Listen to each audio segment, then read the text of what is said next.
warahmatullahi wabarakatuh. Halo semua. Pada kesempatan kali ini saya akan menjelaskan pendahuluan dan tujuan dari jurnal literatur review jurnal uji antioksidan tanaman jamblang atau Syzygium subinii menggunakan metode DPH dengan spektrofotometer UV vis yang ditulis oleh Ibu Ermi Abdiani, Bapak Nur Hadi Amrullah, Ibu Lutfia Ulfiani, Bapak Anis Faturrahman, dan terakhir Ibu Anjar Ismawati dari Fakultas Farmasi Universitas Buana Perjuangan Karawang, Jawa Barat. Baiklah, di sini saya akan menjelaskan latar belakang dari review jurnal yang tadi saya sebutkan. Pertama, radikal bebas itu menyebabkan kerusakan sel, penuaan dini, dan penyakit degeneratif.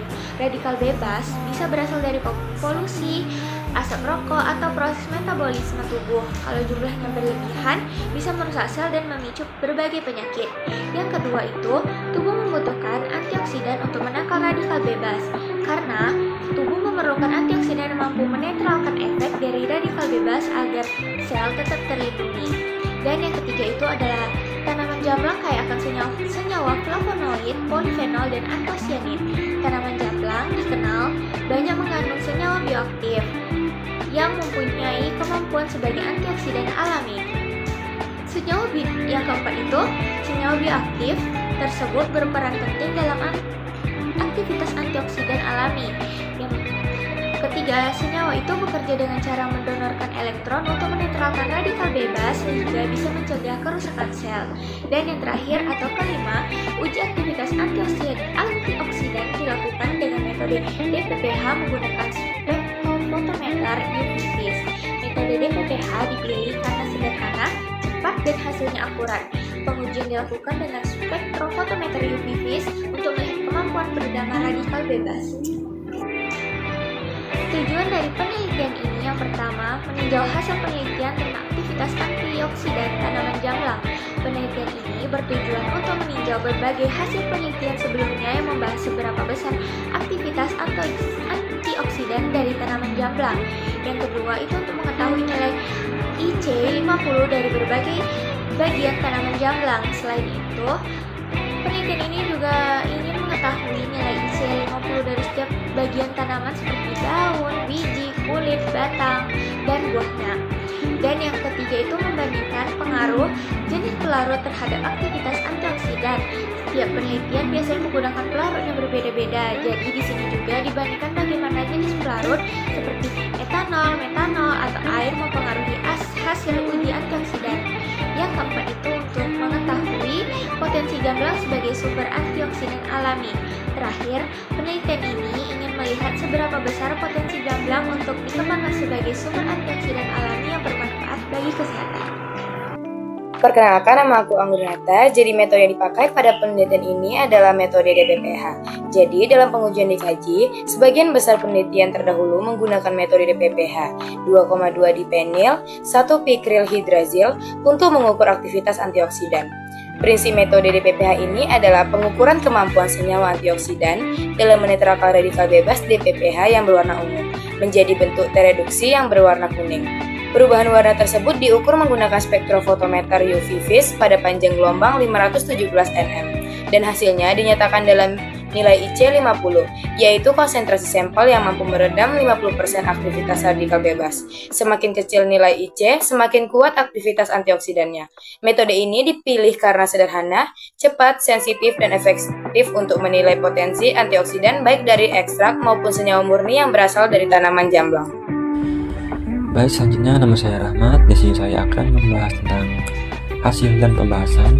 Di sini ditampilkan hasil penelitian uji aktivitas antioksidan dari tanaman jamblang atau Syzygium subinii dengan menggunakan metode DPPH. Hasilnya menunjukkan bahwa setiap bagian tanaman jamblang memiliki aktivitas antioksidan yang berbeda-beda. Kalau kita lihat dari tabel jamblang memiliki nilai IC50 sebesar 6,2 mikrometer per miligram yang termasuk dalam kategori aktivitas sangat kuat.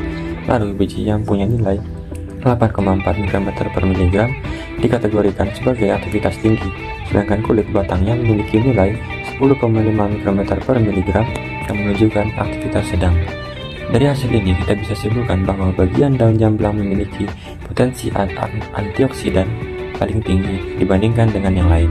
Artinya, senyawa-senyawa aktif di dalam daun lebih efektif dalam menetralkan radikal bebas yang berarti berpotensi besar untuk dikembangkan dalam bidang pangan fungsional atau obat herbal.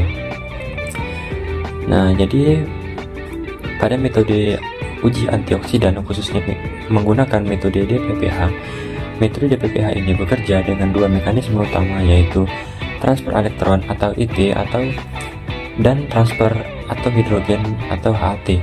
Prinsipnya sederhana, metode ini mengukur kemampuan suatu senyawa antioksidan dalam mereduksi radikal bebas DPPH. DPPH ini awalnya memiliki warna ungu dan kalau direduksi oleh senyawa antioksidan warnanya akan berubah menjadi kuning.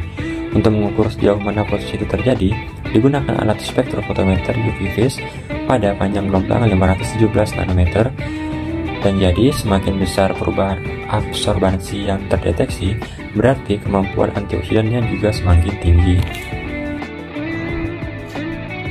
Halo semuanya, perkenalkan nama aku Gracia Tamia Simanjuntak. Jadi di sini kita lanjut ke interpretasi hasil pengujian. Hasil kajian ini menunjukkan bahwa tanaman jamblang itu memiliki antioksidan tinggi karena memiliki senyawa flavonoid dan fenolik. Jadi senyawa-senyawa ini berfungsi sebagai donor elektron atau atom hidrogen yang mampu menetralkan radikal bebas di DPPH, ditandai dengan perubahan warna ini dari ungu menjadi kuning. Nah, nilai konsentrasi zatnya itu sekitar 50%, yang rendah menunjukkan kemampuan besar dalam menangkap radikal bebas, sehingga ekstrak daun jamblang itu tergolong sangat aktif dan hampir sebanding dengan vitamin C. Metode DPPH ini juga memiliki kekurangan dan kelebihan. Nah, salah satu kelebihannya itu mudah, cepat, dan ekonomis untuk mengukur aktivitas antioksidan berbagai ekstrak tanaman menggunakan spektrofotometri UV phase. Hasilnya ini bersifat kuantitatif, sehingga memudahkan perbandingan antara sampel. Namun metode ini juga memiliki kekurangan karena reagen DPPH lebih larut dalam pelarut organik, sehingga kurang sesuai untuk senyawa hidrofilik. Selain itu, hasil pengukurannya juga dapat dipengaruhi oleh jenis pelarut dan waktu reaksi, serta tidak semua senyawa antioksidan dapat bereaksi langsung menggunakan DPPH. Selamat pagi, nama saya Dr. Sulkus Kurus. Saya dari kelas PAPH angkatan 2004 dengan NIM 2406-13623. Saya akan menyimpulkan literatur kami tentang uji antioksidan tanaman jamblang 6-Guion-Chumini-L menggunakan metode DPPH dengan spektrometer UV phase yang ditulis oleh Emi Abiani dan kawan-kawan. Tanaman 6-Guion-Chumini-L atau jamblang merupakan sebuah lokal Indonesia yang potensial sebagai sumber antioksidan alami. Semua bagian tanaman, buah, kulit buah, daun, kulit, batang telah dikaji dalam literaturnya sebelumnya.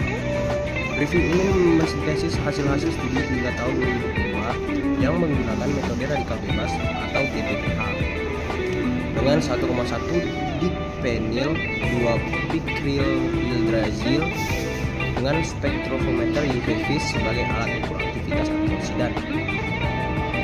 Dari tinjauan literatur ditemukan bahwa senyawa fitokimia seperti fenolat, flavonoid, tanin, antosianin, dan lainnya hadir pada es kuning, dan senyawa-senyawa tersebut berkontribusi terhadap aktivitas antioksidan yang diukur melalui pengamatan DPPH. Nilai IC50 berbagai ekstrak es cumini menunjukkan tingkat aktivitas yang bervariasi. Ada yang kategori sedang atau cukup, namun belum banyak yang mencapai kategori sangat kuat dibandingkan standar referensi seperti quercetin. EG untuk ekstraksi kulit buah jamblang dengan IC 50 sama dengan 163 mikrogram per mililiter. Menggarisbawahi bahwa Variasi hasil aktivitas antioksidan dapat dipengaruhi oleh bagian tanaman yang diekstrak dari buah, biji, dan kulit matang. Jenis pelarut, metode ekstraksi, kondisi tumbuh, contohnya misalnya ketinggian tempat tumbuh, dan parameter analisis, metode spektrometer, panjang lubang, konsentrasi. Penulis juga menyoroti bahwa hasil-hasil studi tersebut membuka peluang untuk mengembangkan PSQ ini sebagai bahan fungsional dalam obat tradisional, seperti suplemen atau bahan pangan yang kaya antioksidan. Meskipun diperlukan penelitian lanjutan yang lebih sistematis dan evaluasi yang lebih mendalam, terutama pada aspek farmakologi, toksisitas, stabilitas, dan aplikasi pangan atau obat. Sekian kesimpulan dari review jurnal kami. Terima kasih. Wassalamualaikum warahmatullahi wabarakatuh. Shalom, Om Swastiastu, Namo Buddhaya, Salam Kebajikan.